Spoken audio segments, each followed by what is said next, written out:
नमस्कार दोस्तों, आज आपका फिर से स्वागत है हमारे इस YouTube channel the way to IAS में। जो हमारा मोस्ट इम्पॉर्टेंट करंट अफेयर्स के टॉपिक्स से रिलेटेड जो सीरीज चल रहा है, उसके तहत आज हमारा 16वां वीडियो है। जो सबसे इम्पॉर्टेंट टॉपिक आज जो हम शुरुआत कर रहे हैं जिससे, वो है इनइक्वालिटी रिपोर्ट। अभी वर्ल्ड इनइक्वालिटी रिपोर्ट 2022 जारी किया गया है, जिसे Paris based world inequality lab के द्वारा जारी किया गया है। इसका जो मेन फाइंडिंग है उनको देख लेते हैं। इसमें ये सबसे इम्पॉर्टेंट बात ये बताया गया है कि 1980s के बाद वर्ल्ड में प्रत्येक जगह, हर जगह इनकम एंड वेल्थ के लेवल पे इनइक्वालिटी जो है बढ़ा है। और इससे भी इम्पॉर्टेंट जो बात है वो ये कि दो या दो से अधिक कंट्रियों के बीच में जो इनइक्वालिटीज़ है, उससे ज़्यादा इनइक्वालिटी विद इन कंट्री है। मतलब एक कंट्री के अंदर जो इनइक्वालिटी है वो ज़्यादा बड़े लेवल का है, दो या दो से अधिक कंट्रियों के बीच जो इनइक्वालिटी है। तो इस चीज़ को याद रखिएगा, ये लास्ट स्टेटमेंट है, इसको ध्यान रखिएगा फ्रेंड्स। जो नेक्स्ट टॉपिक है वो है सी इज चेंज मेकर।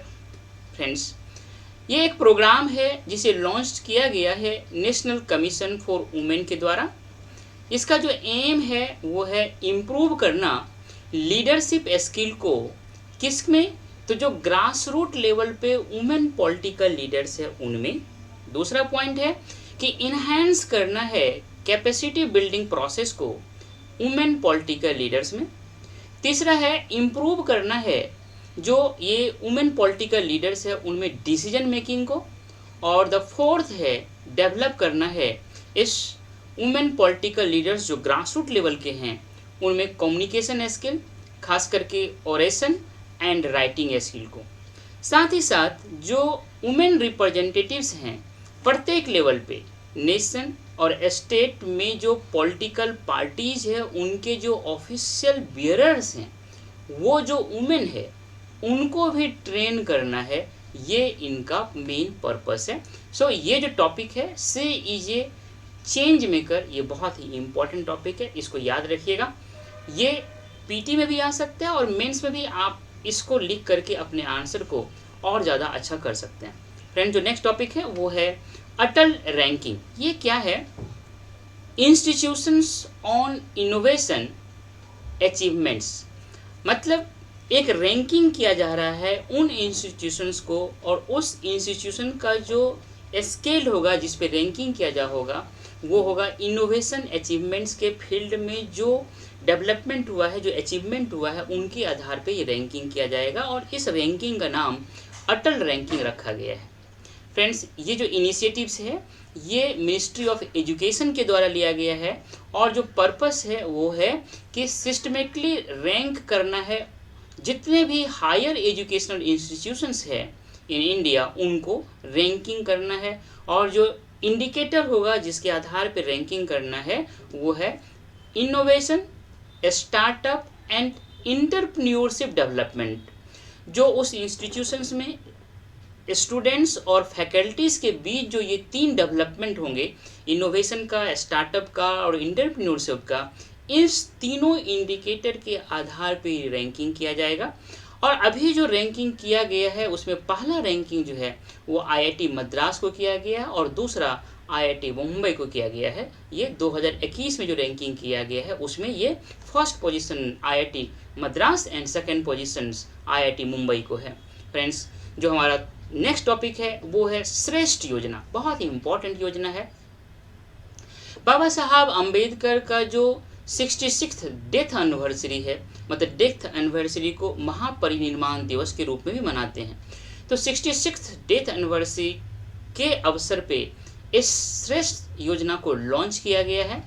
और इसको इम्प्लीमेंट करने वाला जो इंस्टीट्यूशंस होगा वो ministry of social justice and empowerment है।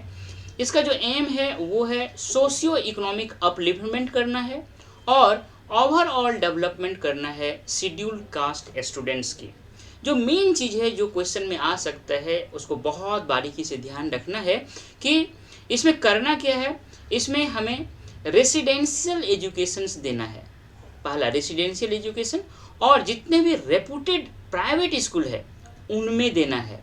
तो रेपुटेड प्राइवेट स्कूल्स में रेसिडेंशियल एजुकेशन प्रोवाइड करना है, शेड्यूल कास्ट स्टूडेंट्स को प्रोवाइड करना है। ये श्रेष्ठ योजना, इस चीज़ को ध्यान रखिएगा। तो प्राइवेट वर्ड को याद रखना है और रेसिडेंशियल वर्ड को याद रखना है। फ्रेंड्स, जो हमारा नेक्स्ट टॉपिक है वो है प्रलय मिसाइल। इसको लॉन्च किया गया है DRDO के द्वारा। ये प्रलय मिसाइल जो है इंडिशनली डेवलप किया गया है। ये सरफेस टू सरफेस पे मार करने वाली है। इसका रेंज जो है 150 से लेकर के 500 किलोमीटर तक है और इसमें अत्याधुनिक टेक्नोलॉजी का यूज किया गया है, गाइडिंग सिस्टम का यूज किया गया है, जिसमें इंक्लूडेड है नेविगेशन मैकेनिज्म और इंटीग्रेटेड एवियोनिक्स, मतलब एविएशन के सेक्टर में जो उन्नत किस्म के इलेक्ट्रॉनिक्स है उनको यहाँ पे यूज किया गया है। तो इसको याद रखिएगा। प्रलय मिसाइल क्या है, किनके द्वारा डेवलप किया गया है, सरफेस टू सरफेस है, इसका रेंज किया है। फ्रेंड्स, जो हमारा नेक्स्ट टॉपिक है बहुत ही इंपॉर्टेंट है, वो है vertical launch short range surface to air missile. इसको बोलते हैं VLSR सेम। फ्रेंड्स, ये सेकेंड टाइम इसको सक्सेसफुली टेस्ट किया गया है। चांदीपुर के तटवर्ती इलाके जो उड़ीसा में है वहाँ से इसको सक्सेसफुली टेस्ट फाइट किया गया है। ये वर्टिकल लॉन्च कैपेबिलिटी इसे हासिल किया गया है। एक तरह का डेमोन्स्ट्रेशन था कि ये हमारे अंदर है, इसको साबित करने का सेकेंड टाइम था ये। इसका मतलब ये है कि जो vertical launch capability, it means that कि जितने भी एरियल थ्रेट्स होंगे जो बहुत ही क्लोज रेंज के होंगे उनको न्यूट्रलाइज कर दिया जाएगा इससे, इंक्लूडिंग जो सी स्किमिंग टारगेट्स हैं उनको भी इसके इस launch short range surface air missile के द्वारा उनको न्यूट्रलाइज किया जा सकता है। जो सी स्किमिंग टारगेट्स है वो क्या होता है, ये वैसे टारगेट्स हैं जो कि सी सरफेस के बहुत ही क्लोजली जो है ये फ्लाई करता है, ताकि इनको जो वॉरशिप्स है उन पे जो रडार्स लगे हुए हैं वो डिटेक्ट नहीं कर पाए, इसीलिए सी सरफेस के बहुत ही क्लोज आकर के ये फ्लाई करते हैं। ऐसे टारगेट्स को भी इस सरफेस टू एयर मिसाइल के द्वारा, आई मीन VLSR सेम के द्वारा उसको डिस्ट्रॉय किया जा सकता है। इनका जो इंडिशनली डेवलप्ड है, डिज़ाइंड है और DRDO ने इसे तैयार किया है इंडियन नेवी के लिए। इसको याद रखिएगा फ्रेंड्स। जो नेक्स्ट टॉपिक है वो है अग्नि प्राइम। ये क्या है, DRDO ने इससे सक्सेसफुली टेस्ट फाइट किया है और इनको APJ अब्दुल कलाम जो आइलैंड है बालासोर में उड़ीसा में वहाँ से किया है। इसी APJ अब्दुल कलाम आइलैंड को पहले व्हीलर आइलैंड के नाम से जाना जाता था। इसको याद रखिएगा। जो अग्नि प्राइम है ये न्यू जनरेशन का न्यूक्लियर कैपेबल बैलिस्टिक मिसाइल है, मतलब एक तरह का ये बैलिस्टिक मिसाइल है, क्रूज मिसाइल नहीं है, इसको याद रखिएगा। और ये न्यूक्लियर वार हेड्स जो है उनको ले जाने की क्षमता रखता है। ये जो अग्नि सीरीज है उसका ये 6th मिसाइल है। ये इसका जो रेंज है वो 1000 से 2000 किलोमीटर है। जो अग्नि 3 मिसाइल्स है उनका जो वेट है उसका लगभग 50% वेट का ही ये है और इनको कहीं से भी लॉन्च किया जा सकता है, मतलब रेल और रोड से भी लॉन्च किया जा सकता है। बड़ी आसानी से इसको लंबे समय तक के लिए स्टोर किया जा सकता है और बहुत ही आसानी से इसे मूवेबिलिटी जो है कहीं भी मूव किया जा सकता है। तो ये अग्नि प्राइम था। फ्रेंड्स, जो नेक्स्ट टॉपिक है वो है स्मार्ट। इसका फुल फॉर्म है supersonic missile assisted release of torpedo. ये याद रखिएगा, टॉर्पीडो बहुत इंपॉर्टेंट है। इसे DRDO के द्वारा बनाया गया है। इसको जो टेस्ट किया गया है इनको व्हीलर आइलैंड जो उड़ीसा में है वहाँ से टेस्ट किया गया। ये जो स्मार्ट है इसका बारे में हम थोड़ा जान लेते हैं। ये नेक्स्ट जनरेशन का missile based stand of torpedo system है। ये टॉर्पीडो क्या होता है ये देख लेते हैं। ये टॉर्पीडो एक तरह का अंडर वाटर मिसाइल है। इसको इस तरह से डिज़ाइन किया गया है कि इसको फायर किया जा सकता है शिप से, सबमरीन से और जो एयरक्राफ्ट है उनसे भी ड्रॉप किया जा सकता है वाटर के अंदर, समुद्र के अंदर, जिसके कारण कि ये टॉर्पीडो जो है जो इनका टारगेट है वहाँ तक पहुँचता है और वहाँ जा कर के ये एक्सप्लोड करता है, उस टारगेट को भी बर्बाद कर देता है। इसको जो डिजाइन किया गया है इसलिए ताकि हमारा जो कैपेबिलिटी है खास करके एंटी सबमरीन वॉरफेयर का उसको इन्हांस किया जा सके।